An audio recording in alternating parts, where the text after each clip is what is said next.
August 25 വിശുദ്ധ Joseph കലാസാൻസ് കത്തോലിക്ക സ്കൂളുകളുടെ, പ്രത്യേകിച്ച് ദരിദ്രർക്ക് വേണ്ടിയുള്ള കോളേജുകൾ, സ്കൂൾ കുട്ടികൾ എന്നിവരുടെ രക്ഷാധികാരി.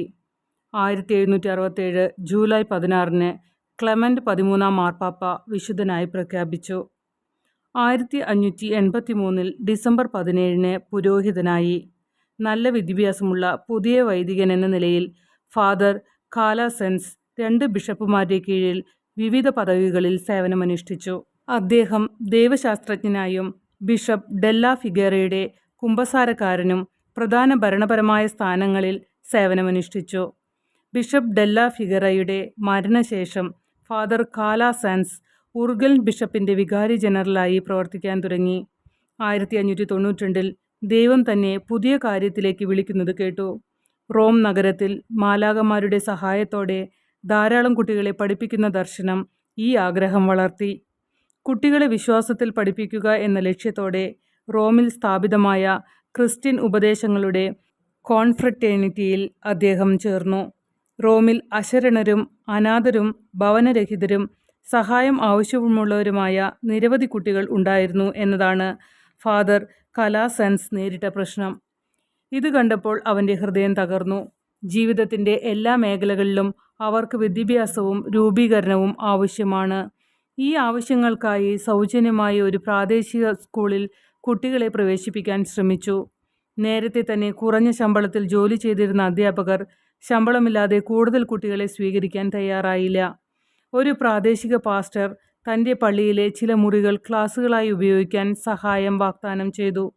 താമസിയാതെ മറ്റു ചില വൈദികർ മതബോധനത്തിനായി സഹായം വാഗ്ദാനം ചെയ്തു.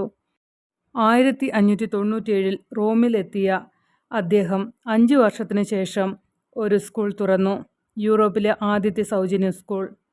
മാർപ്പാപ്പയും ബിഷപ്പുമാരും പ്രാദേശിക വൈദികരും സാധാരണക്കാരും അദ്ദേഹത്തിന് വലിയ പിന്തുണ നൽകി. 1600 തൻ്റെ ആദ്യത്തെ പയസ് സ്കൂൾ തുറക്കുകയും വിപുലീകരിക്കുകയും ചെയ്തു.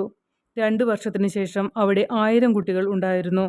അക്കാലത്ത് ഫാദർ കാലാസെൻസ് റോമിൽ തനിക്കും തന്നെ സഹായിക്കുന്ന വൈദികർക്കും വേണ്ടി ഒരു നിയമം രൂപീകരിക്കുകയും 1617 പോൾ 5 മാർപ്പാപ്പ ഫാദർ കാലാസെൻസ് സമർപ്പിച്ച ഭരണം Pauline congregation of the poor of the mother of God of the pious school അംഗീകരിക്കുകയും ചെയ്തു.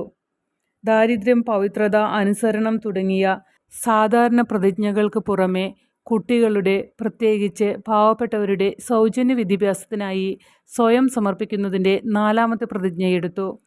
1621 ഗ്രിഗറി 16 മാർപ്പാപ്പ സഭയെ ഒരു മതക്രമത്തിൻ്റെ പദവിയിലേക്ക് ഉയർത്തി. അവർക്ക് ഭക്തവിദ്യാലയങ്ങളിലെ ദൈവമാതാവിൻ്റെ പതിവ് പാവപ്പെട്ട പുരോഹിതന്മാരുടെ ക്രമം എന്ന പേര് നൽകി. 1648 ഫാദർ കലാസെൻസിൻ്റെ മരണസമയത്ത് പിയറിസ്റ്റ് പിതാക്കന്മാർ യൂറോപ്പിലുടനീളം ഡസൻ കണക്കിന് സൗജന്യ സ്കൂളുകൾ നടത്തി. പിതാവ് കാലാസെൻസ് സ്വന്തം അധ്യാപന രീതികളും പാഠ്യപദ്ധതിയും സൃഷ്ടിച്ചു. മാലാഖമാരാൽ ചുറ്റപ്പെട്ട് പാവപ്പെട്ട കുട്ടികൾക്ക് വിദ്യാഭ്യാസം നൽകാനുള്ള വിശുദ്ധ ജോസഫ് കാലാസെൻസിൻ്റെ ദർശനം യാഥാർത്ഥ്യമായി.